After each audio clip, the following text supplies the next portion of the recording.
Mag-harvest tayo ng luya dito sa rooftop. Yan, nakatanim lang siya dito sa sako.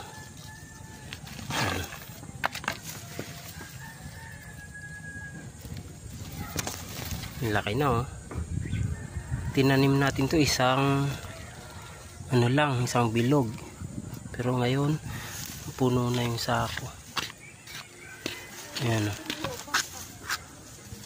Ayan. Ayan. Yeah. May tumubo pa na papaya.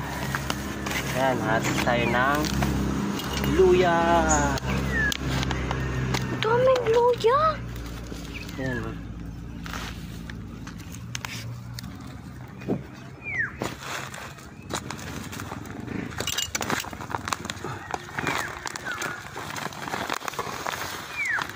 Ay, kamo. Ayan, madami. Pwede na nating itanim ulit to para paramihin, pero pwede na natin to gamitin gulay sa pangrikado. Yan, dami. Isang isang sako lang yun. Meron pa dyan, oh. Pakita mo natin. Yun, diba?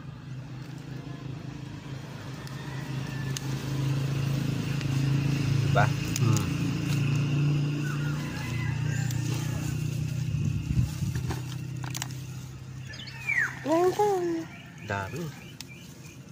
So, magtatanim tayo ulit. Ito, merong dates to ate Preo. Yan, dates yan. Asan? Ito? Yan, opo. Yan, linisan natin.